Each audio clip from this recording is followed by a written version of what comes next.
É um prazer estarmos reunidos nessa casa com os irmãos que nós amamos para poder louvar a Deus, engrandecer o seu nome, assim como nós temos feito na ceia, participando dos emblemas, cumprindo aquilo que Jesus mesmo falou, fazer isso em memória de mim até que eu venha. E nós precisamos sempre estar recordando da obra de Jesus na cruz do Calvário, que foi realizada por amor a cada um de nós e a toda esta humanidade. Porque, de acordo com a Bíblia, Jesus não morreu somente por um grupo de pessoas, mas morreu por todos, para que todos venham chegar ao pleno conhecimento da verdade. Então, é um prazer estarmos reunidos. E nós estamos aqui para poder meditar na palavra de Deus e deixar que o Espírito Santo fale aos nossos corações. Porque somente terá proveito se nós estivermos aqui e o Espírito Santo falar aos nossos corações.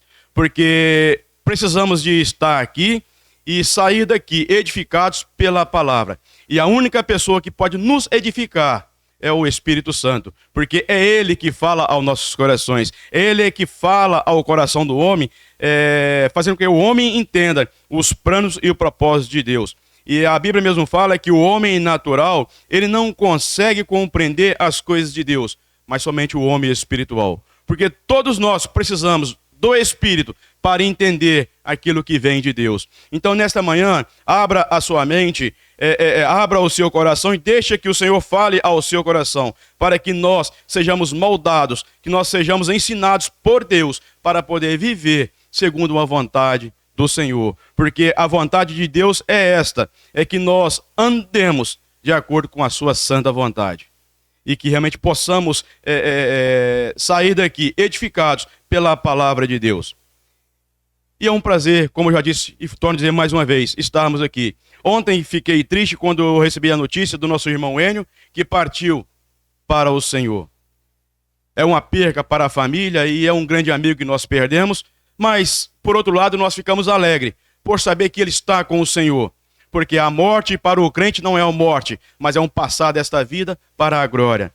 E se nós queremos ver a face de Deus, se nós queremos ir para a glória, ou é pela morte, ou é pelo arrebatamento, quando Cristo vai de voltar para buscar a igreja. E sabemos que nenhum de nós ficaremos aqui, porque sairemos deste mundo.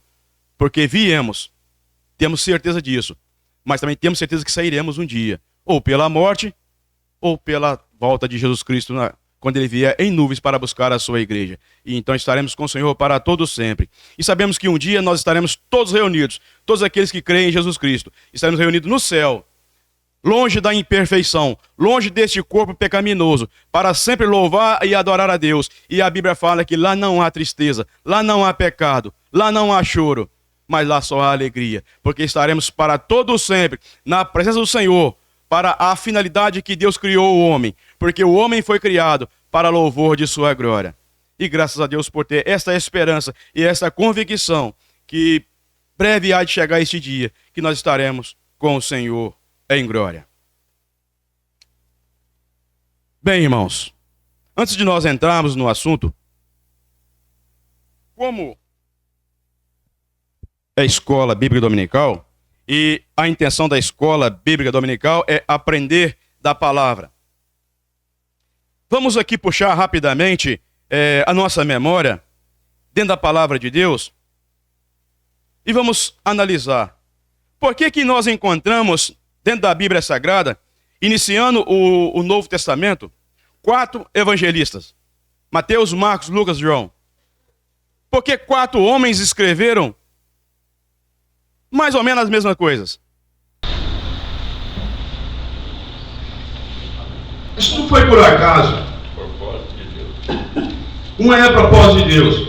E a outra, se você for aprofundar e analisar, você vai ver que cada um representou ou mostrou o Senhor de uma certa maneira.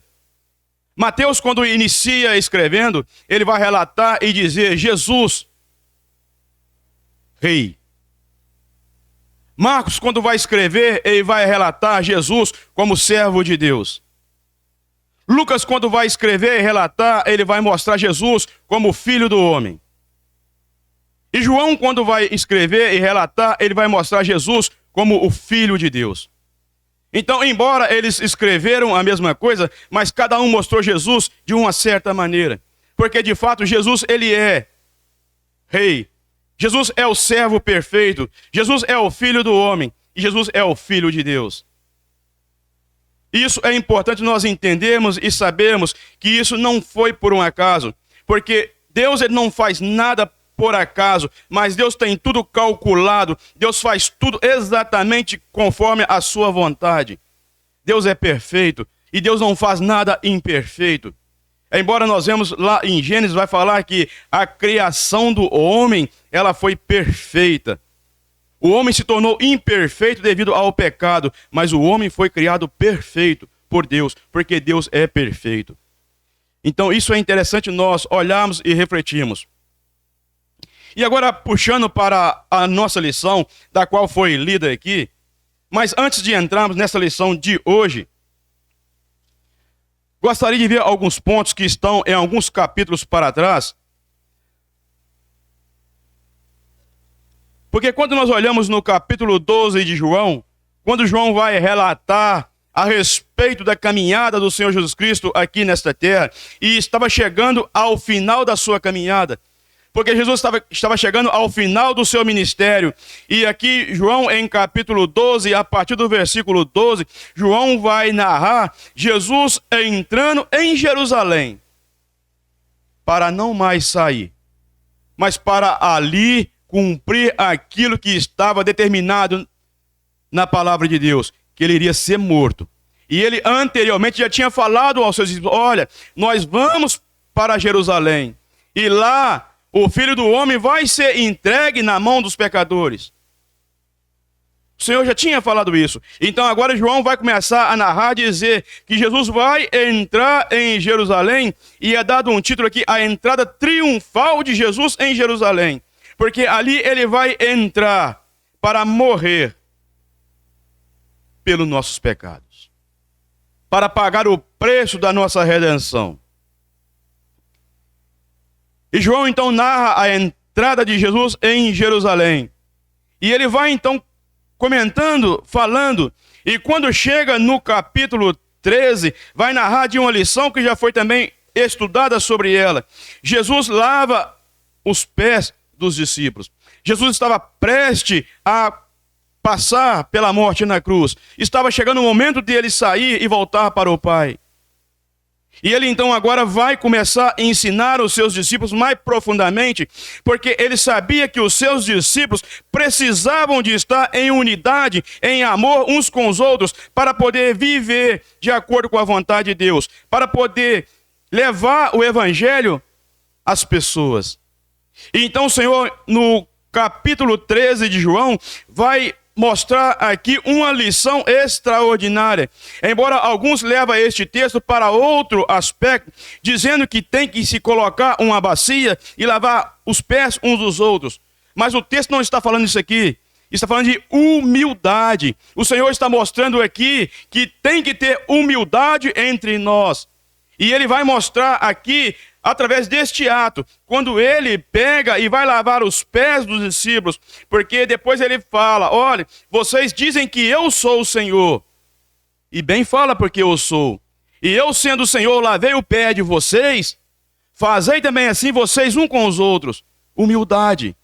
E o Senhor se despiu para poder se encurvar diante dos discípulos para lavar os seus pés.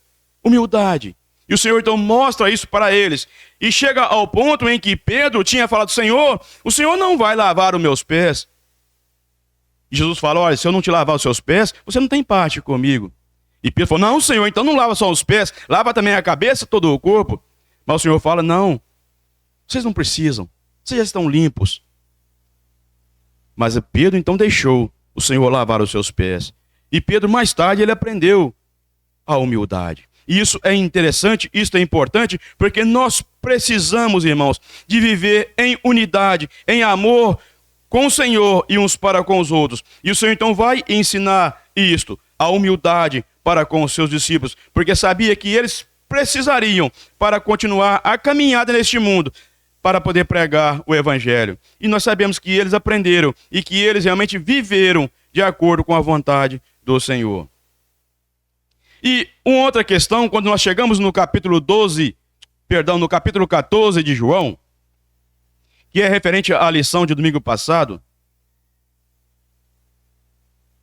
Diz assim o versículo 1 e o versículo 2 de João capítulo 14. Não se turbe o vosso coração, credes em Deus, crede também em mim. Na casa de meu pai há muitas moradas. Se não fosse assim, eu vos teria dito, pois vou preparar-vos lugar.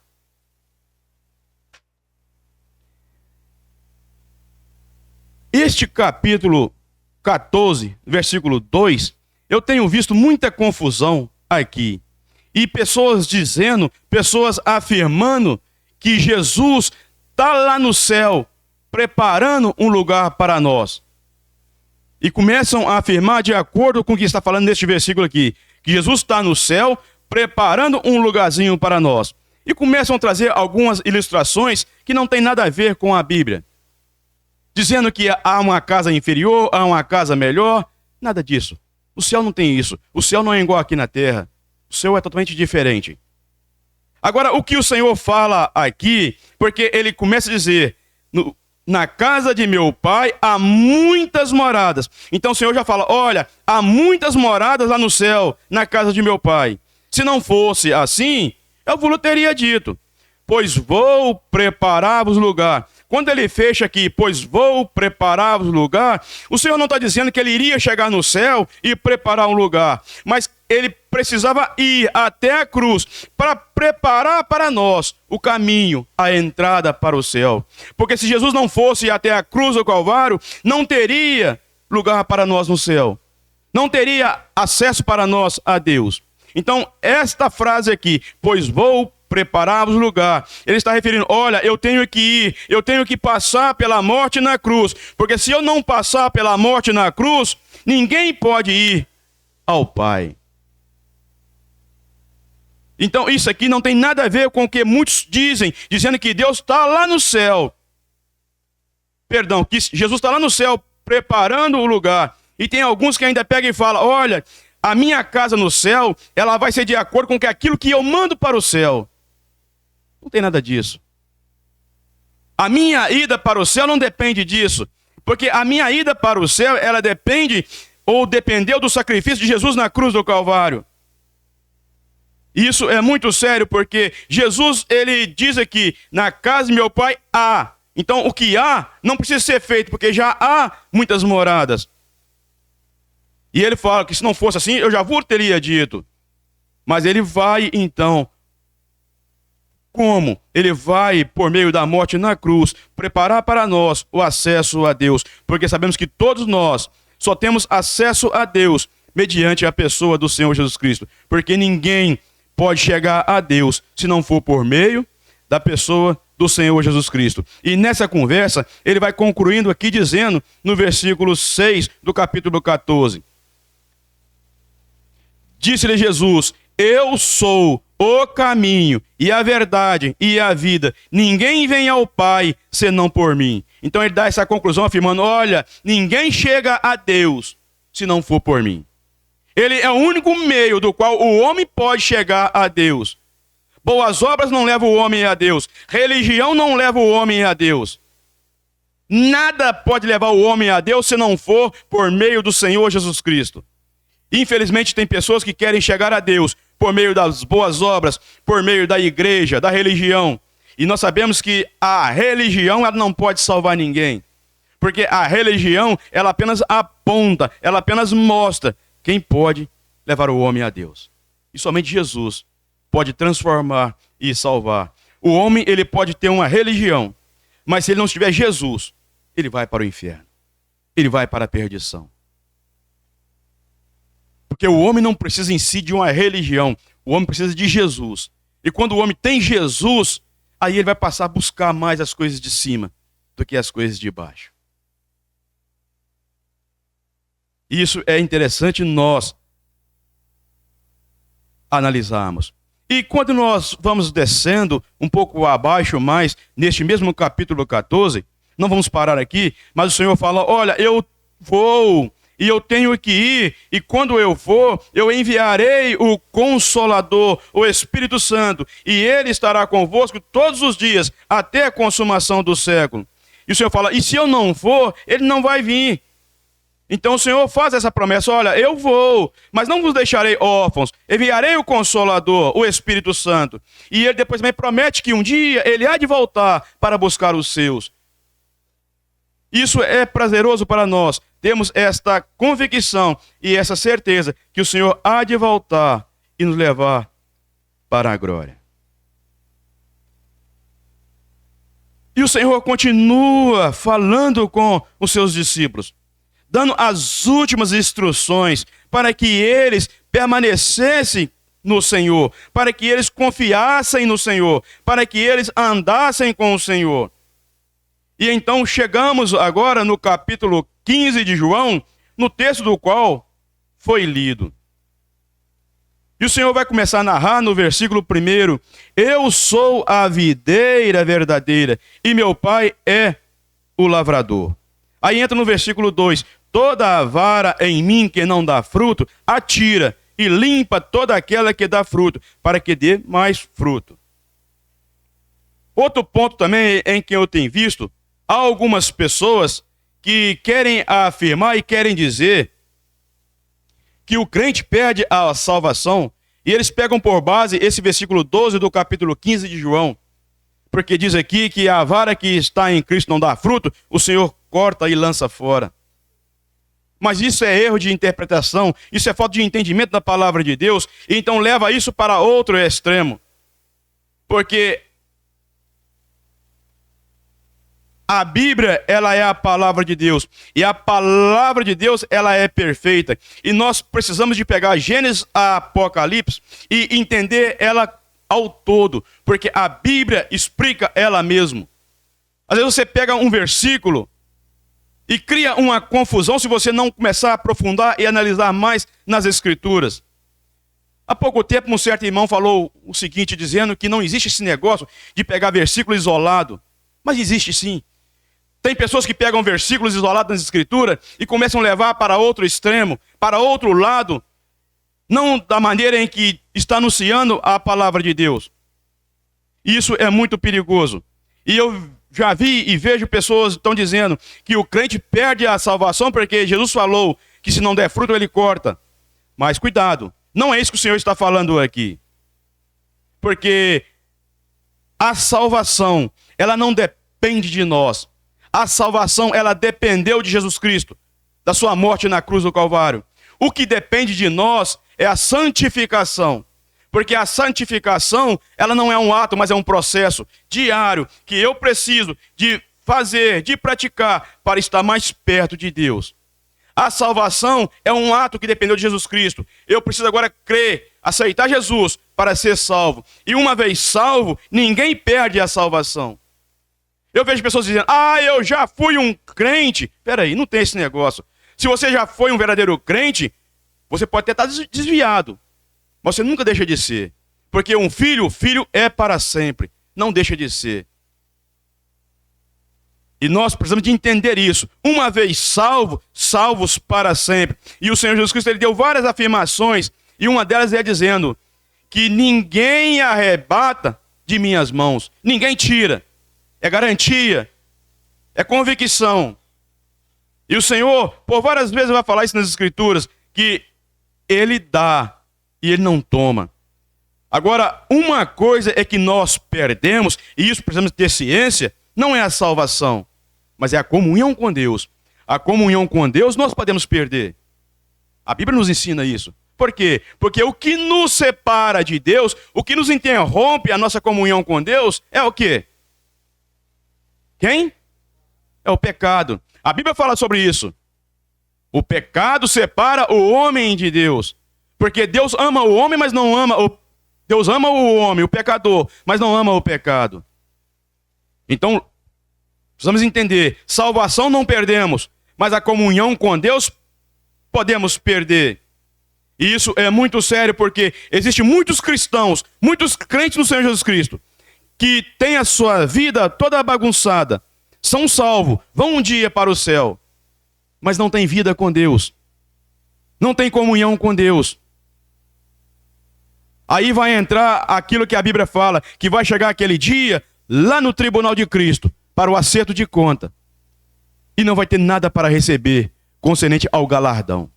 Porque o galardão, ele é dado concernente a nossas obras. Porque para ganharmos o galardão, precisa de fazer algo. A salvação é apenas crer, aceitar Jesus. Mas para o galardão, é preciso trabalhar, fazer algo para o Senhor, para ser retribuído. E isso, então, é onde muitas pessoas fazem confusão.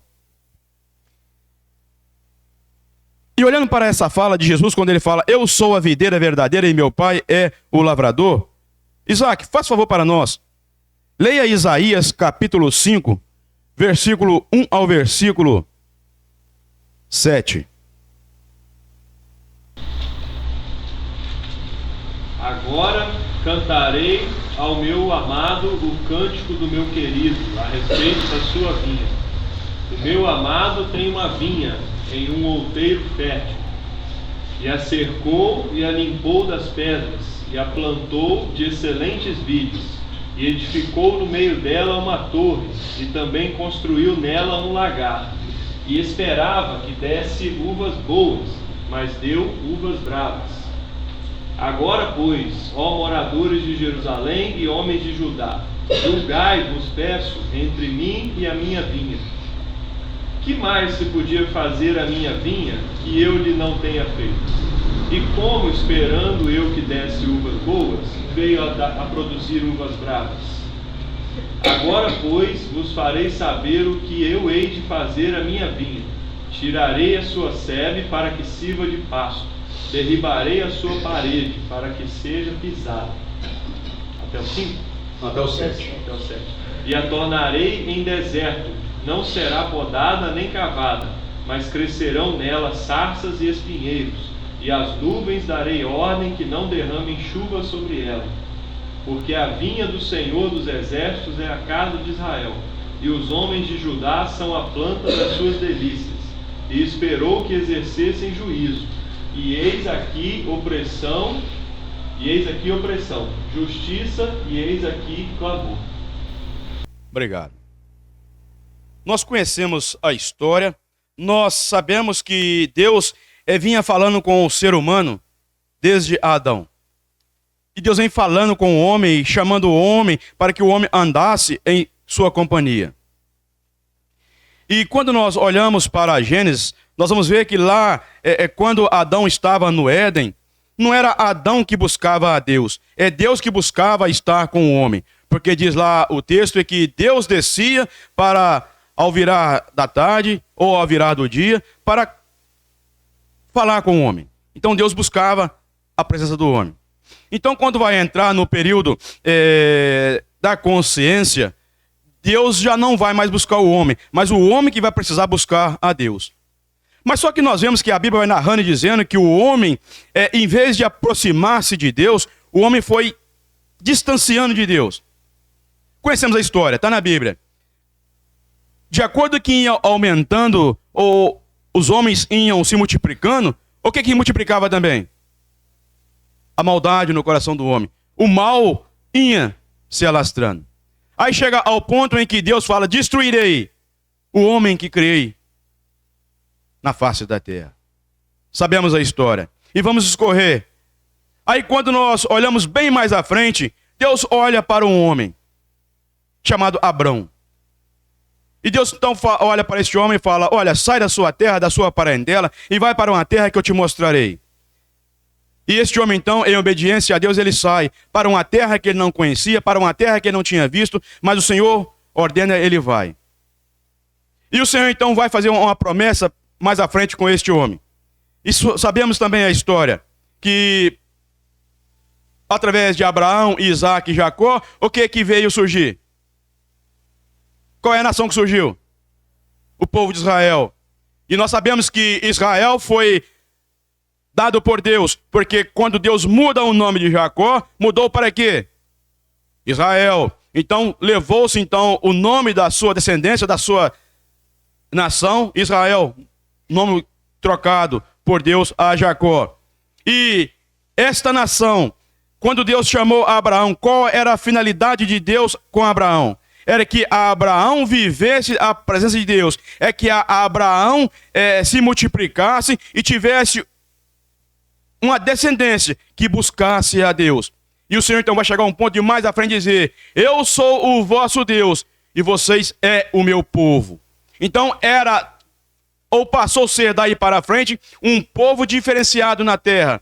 Um povo que, no meio daquele povo, Deus estava com eles. Não é isso? Não é isso que a Bíblia conta? Desde lá, a saída do Egito, Deus falou: olha, eu serei o vosso Deus e vocês serão o meu povo, e eu habitarei no vosso meio. Então, havia promessas que Deus tinha feito. E então, quando nós chegamos aqui em Isaías, Isaías vai relatar e dizer que Israel era o que de Deus? Era a vinha que Deus tinha plantado na terra da qual Deus tinha prometido a Abraão. Deus tirou aquele povo do Egito e levou ali para Canaã e colocou aquele povo ali, no meio de um povo que ali vivia anteriormente, e era um povo pagão. Mas o Senhor expulsou aqueles naturais daquela terra para colocar ali Israel, para que Israel vivesse na presença de Deus. E Israel, então, foi plantado por Deus. Israel era a vinha de Deus. E o que Deus esperava de Israel? Que Israel desse o quê? Bons frutos. Aqui fala de uvas boas. Mas o que Israel deu? E o que quer dizer essas uvas bravas? São atitudes. Eles tiveram comportamentos, eles tiveram atitude na vida que foram longe de Deus. Eles não demonstraram para as demais nações que eles temiam a Deus. Por quê? Porque uma boa parte daqueles que viviam em Israel, eles se entregaram à idolatria, adorando outros deuses, fazendo coisas que eram abomináveis aos olhos de Deus. E conhecemos a história. Por causa da idolatria, mais à frente, Deus fez o quê? Deus tratou com o seu povo e os entregou à escravidão. Eles foram subjugados pelos inimigos, por desobedecer, por não cumprir aquilo que Deus requeria deles. Então Isaías vai falar: olha, e o Senhor mesmo falando, porque fala assim no versículo 3 do capítulo 5 de Isaías: agora, pois, ó moradores de Jerusalém e homens de Judá, julgai e vos peço entre mim e a minha vinha. O próprio Senhor Deus falando. E vai no versículo 4: que mais se podia fazer a minha vinha, que eu lhe não tenha feito?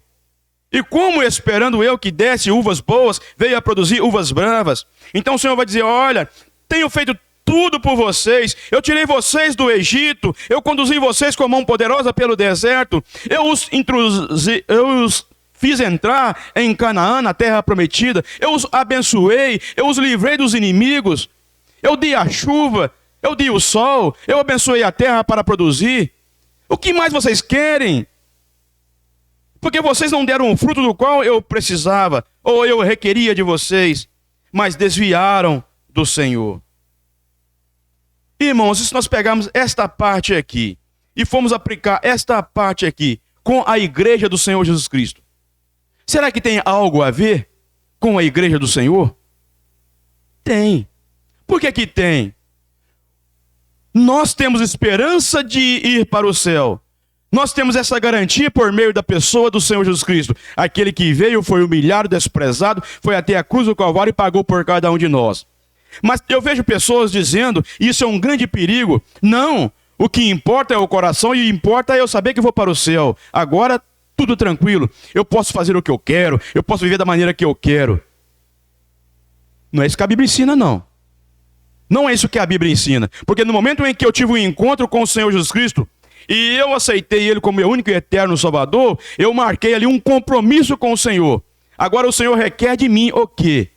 Obediência à sua palavra. O Senhor quer o quê? Quer que eu ande segundo os seus ensinamentos. E é isso que nós vemos na palavra, e é isso que Ele ensinou os seus discípulos, para que eles vivessem e segundo a vontade do Senhor.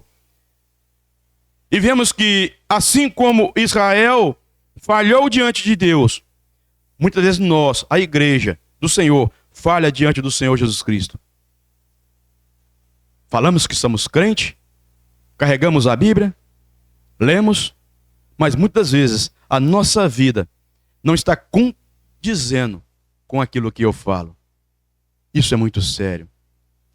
Porque eu preciso de zelar pela minha vida, pelo meu testemunho. E eu vejo irmãos falar, mas irmãos, nós somos pecadores, nós somos fracos. Sim, todos nós somos fracos e falhos. Mas nós precisamos de zelar da nossa vida para com Deus. Porque o que a Bíblia requer de nós é o quê? É a obediência à palavra do Senhor. Porque quando nós olhamos para as Escrituras, o que o profeta Samuel falou para Saul, após Saul não obedecer a Deus, quando Deus falou para ele destruir os inimigos. E ele foi e conservou algumas coisas das quais Deus tinha condenado ali naquela cidade. E depois ele volta e Samuel vai e fala com ele. Uma palavrinha. O obedecer é melhor que sacrificar. Não adianta sacrifícios se não tiver obediência. Tem que ter obediência. Obediência aonde? Obediência a Deus. Obediência à palavra de Deus. Por quê? Porque se eu não tiver obediência à palavra de Deus, não adianta nada. E infelizmente, irmãos, eu vejo e eu falo constantemente ali em Conceição, que muitas das pessoas estão indo para o inferno devido ao meu e ao seu testemunho. Porque às vezes falamos que somos crentes, mas a minha e a sua atitude não está condizendo com aquilo que eu falo. E pessoas estão olhando, estão vigiando para nós. Porque na realidade, nós somos uma carta aberta. E as pessoas do mundo estão olhando para nós. E eu, pouco tempo, conversando com o irmão falando, mas a vida é minha, ninguém tem nada com isso. Não tem? Claro que tem. Deus tem conosco. E nós precisamos de prestar conta e obediência a Deus. E a vida que Deus me deu, na realidade, ela não é minha. Eu não posso fazer o que eu quero, viver da maneira que eu quero, mas eu preciso de fazer aquilo que Deus quer. Então isso é muito sério. Então, pode falar. Ele vai falar disso aí. O fruto é resultado da nossa junção à videira, né? O fruto é o resultado. Qual o resultado está dando? Né? Qual o resultado? Será que está produzindo fruto? Né? Porque a passagem ela nos convida a isso, né? Por exemplo, quando ele fala assim, toda vara em mim que não dá fruto, atira. Aqui não está falando de condenação. Agora a vara que não está nele, essa não tem jeito. Agora nós estamos nele. Se nós estamos nele, nós temos possibilidade de dar fruto.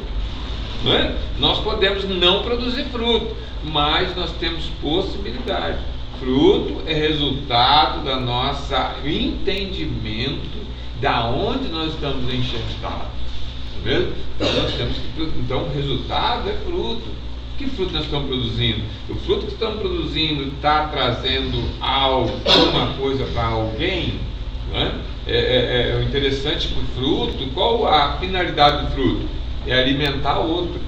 Né? É isso que você falou. As pessoas elas vão ser salvas, elas vão ser induzidas a ouvir o Evangelho através, muitas das vezes, dos frutos que nós produzimos.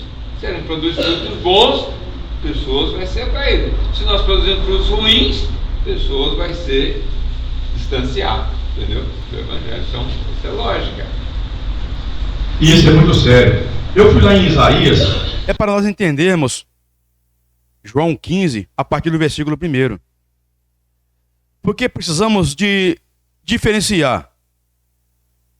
Existem duas palavras que são distintas. Ramos naturais e ramos enxertados. Entendeu? Ramos naturais e ramos enxertados. Precisamos de gravar isso aí para poder entender aqui o que o Senhor está querendo dizer. Aí o Senhor vai dizer, eu sou a videira verdadeira e o meu pai é o lavrador. Lá em Isaías fala que a vinha do Senhor Deus era quem? Israel. E aqui o Senhor fala, eu sou a videira verdadeira e meu pai é o lavrador. É aquele que cuida. E quando nós entramos no versículo 2 do capítulo 15, então precisamos entender isso aí. Quem era então a vara natural da vinha. Neste contexto que Jesus está falando aqui. Israel. Israel é a vara natural. Israel era e é o povo de Deus. Eu vejo algumas pessoas hoje dizendo que não tem esse negócio de Israel ser o povo de Deus, que agora é a igreja. Não, Israel era e é o povo de Deus. Então é que, quando nós olhamos para as Escrituras, e vamos lá para o livro de Apocalipse, a grande tribulação, qual é a finalidade da grande tribulação? Tratar com Israel. Chamar Israel ao arrependimento. Vai ser um período amargoso para aquela nação. E diz as Escrituras que muitos vão voltar para Deus. Por quê? Porque as Escrituras falam que para Jesus voltar a esta terra aqui, precisa de uma coisa. Precisa de clamor. Clamor do seu povo chamado Israel. Mas ele vai voltar, e de acordo com as profecias, mas ele vai voltar no final da grande tribulação, quando Israel arrependido vai clamar a Deus, e eles estiverem sofrendo perseguição do anticristo, então eles vão clamar, e o Senhor vem para pelejar por eles, para guerrear contra o anticristo.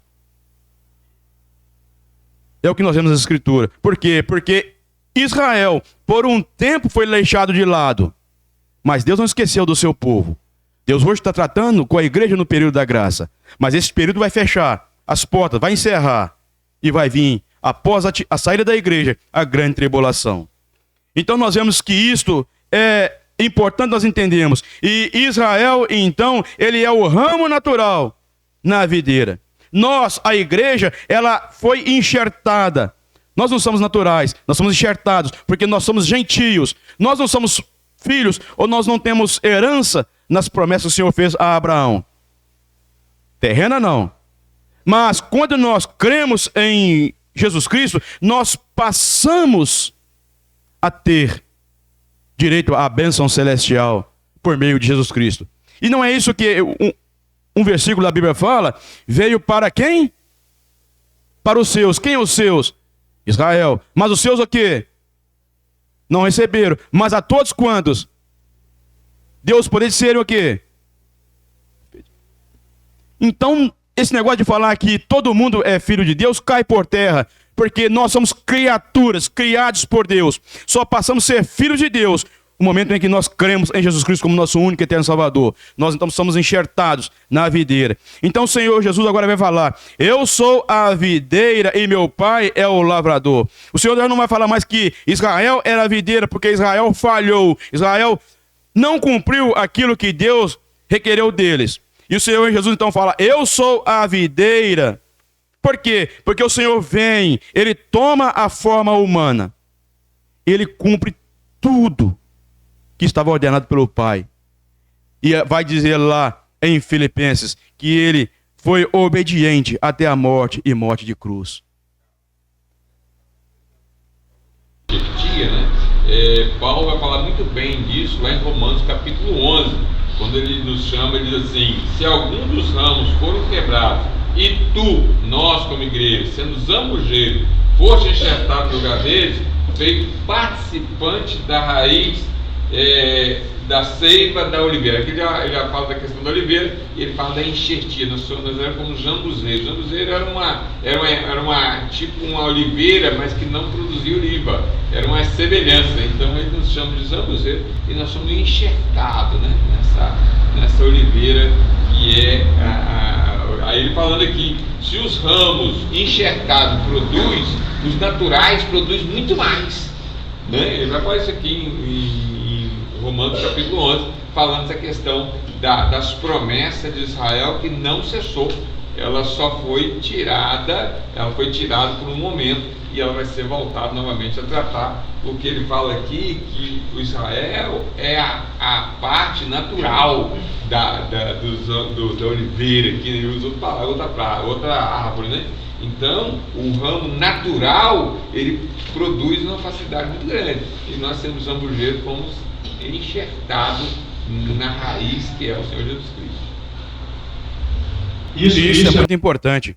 E isso joga por terra aquilo que alguns querem dizer, que aqui o Senhor está relatando sobre a perca de salvação. Ele não está relatando isso. Por quê? Porque precisamos entender que o ramo natural é Israel. E nós somos enxertados. E quando o Senhor está aqui conversando e falando com os seus discípulos, dando essa instrução, o Senhor então vai ter a visão e vai ter o olhar sobre quem? Sobre os religiosos da época.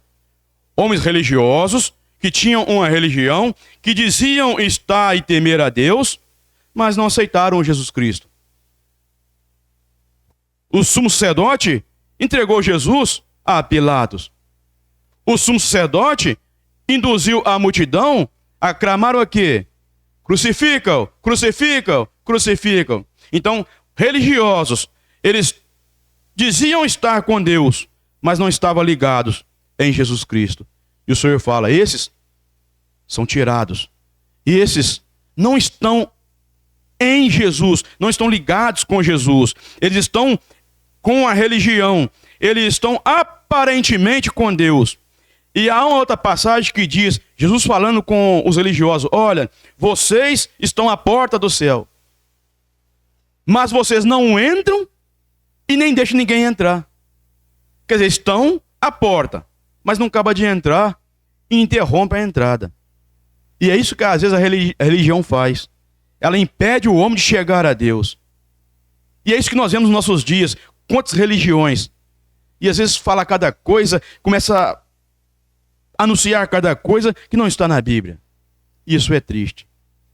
E às vezes eu tenho visto, principalmente ali para o meu lado, que infelizmente quando você vai começar a pregar as Escrituras da maneira em que ela é, são poucos em que quer ouvir.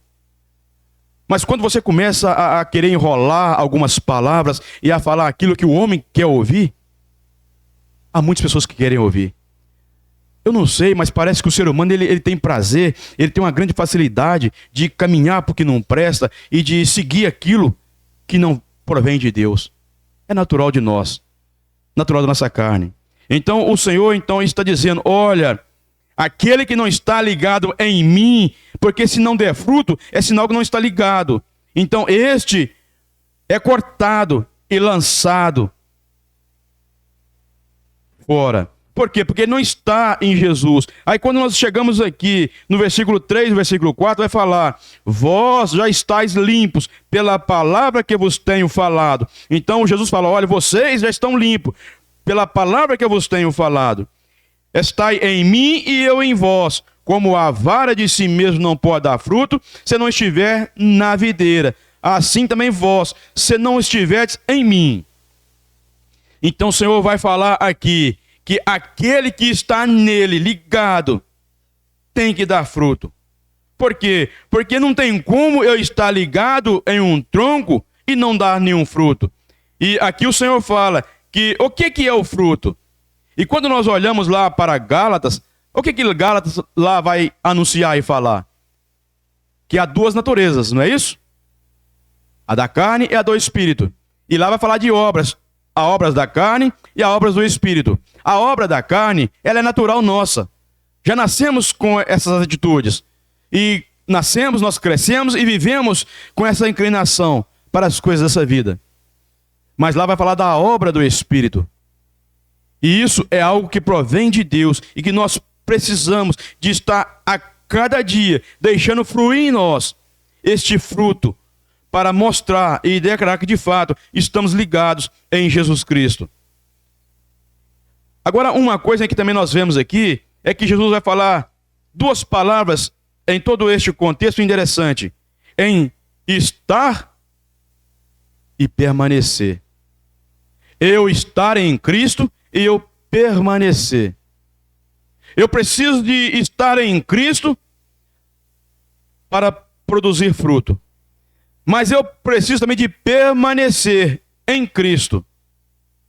E, irmãos, infelizmente nós conhecemos a Bíblia e nós sabemos que diz que este mundo vai de mal a pior. E nós sabemos que a Bíblia fala que por multiplicar a iniquidade, o que iria acontecer? O amor iria se esfriar. E está acontecendo. As Escrituras estão se cumprindo, porque Jesus falou, olha, passará dos céus e a terra, mas as minhas palavras não hão de passar. Jesus falou que, outra palavra é o seguinte, olha, é inevitável inevitável que não venha escândalos. Mas ai por meio daquele que venha os escândalos. É melhor que marre uma pedra de moinho no pescoço e se lance no mar, porque vai ser duro para ele. E nós estamos caminhando para uma época, para um período em que a Bíblia também fala sobre apostasia. O que é apostasia? Deixar a fé, negar a fé, apostatar, renunciar à fé.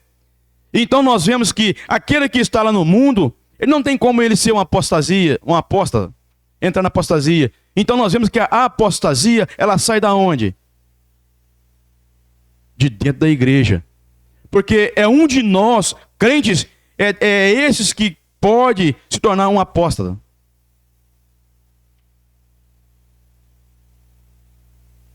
E eu conheço pessoas, e tem na minha família pessoas assim, que estão vivendo assim, que negam a fé, deixaram a fé, da qual um dia professaram, e hoje estão nesse mundão de Deus, mundão perdido aí, longe de Deus, fazendo coisas terríveis. É porque ele nunca aceitou Jesus Cristo. Mas a Bíblia fala então que muitos iriam desviar, e muitos iriam negar a fé, e muitos seguiriam espíritos enganadores, espíritos de demônios. Isso está acontecendo porque a palavra está se cumprindo, porque reconhecemos e sabemos que está chegando o momento em que Jesus vai de voltar para buscar a sua igreja. E ele falou uma certa vez: porventura, quando vier o Filho do Homem, achará fé na terra? E as coisas estão caminhando. E às vezes, muitas vezes nós estamos dormindo e não estamos percebendo que breve Jesus virá entre nuvens e arrebatará a sua igreja. Então, pode falar. Interessante aqui, essa palavra, vós estáis limpo, é mais ou menos semelhante àquilo que ele vai falar lá, como vai lavar os pés do discípulo, né? Pedro fala assim: eu preciso que você me lave o corpo todo, né? Aí ele vai responder para ele assim: e disse Jesus, aquele que está lavado não necessita de lavar senão os pés, pois no mais todo está limpo. Ora, vós estáis limpos, mas não todos. Então, o que ele está nos falando aqui? Nós não somos salvos pelo Senhor, nós estamos lavados, nós estamos limpos, mas nós precisamos lavar os pés. Lavar os pés traz para nós a nosso compromisso de santidade, né? É uma lavagem diária, porque assim, vocês já estão limpos, só precisa lavar os pés, né? Porque nós já estamos limpos. Então na videira aqui vai falar a mesma coisa: vós já estáis limpos, vós estão limpos, vocês estão preparados para produzir fruto. Mas só vai produzir fruto se vocês permitirem. É o que Paulo vai falar em Gálatas: produzir fruto do Espírito. Porque nós temos possibilidade de produzir, mas nós só podemos produzir se a gente buscar. Se a gente buscar, porque se a gente não buscar, a gente vai produzir só obra da carne, porque nós já estamos limpos, nós estamos atrelados à videira, nós estamos limpos, nós temos tudo para produzir fruto, mas depende da nossa atitude em relação a isso. Nosso tempo está encerrando. Aí você falou uma questão aí, e olha só: para que serve os pés? Os pés servem para caminhar. Então, quando o Senhor vai dar aquela lição de lavar os pés, por que ele fala? Vocês não precisam de lavar, senão somente os pés. Por quê? Porque a nossa caminhada está onde? Está neste mundo. Porque nós vivemos neste mundo. E na nossa caminhada aqui neste mundo, o que pode acontecer? Podemos sujar os pés. Como? Com as impurezas da vida. Posição e estado. Posição não muda. O que Jesus falou isso para a posição. A posição do discípulo não muda. Agora o estado dele tinha que ser cuidado. Porque o estado varia. Eu posso às vezes estar uma hora e outra hora no estado. Quando a pessoa aceita o Senhor como Salvador, reconhece que é o pecador perdido, posição não muda. Não depende dele, e nem para poder andar não depende dele. Depende de Cristo. Ele não pode achar que ele vai ter condição. Nenhum de nós tem condição de andar. Depende tanto para a salvação quanto para andar. Porque o Senhor vai falar aqui que nós precisamos estar ligados para dar fruto. Aí olha só o versículo 7. Olha o que ele fala, e nós vamos encerrar aqui.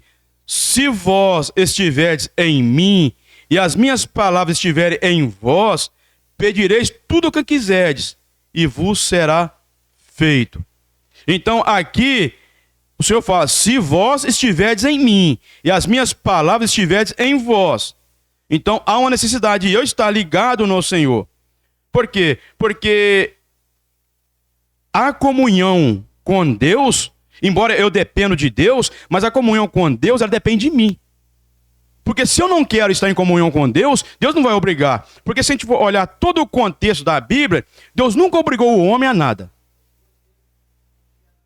Quem depende de você, você não vai buscar em Deus. Não, de Deus. sem dúvida.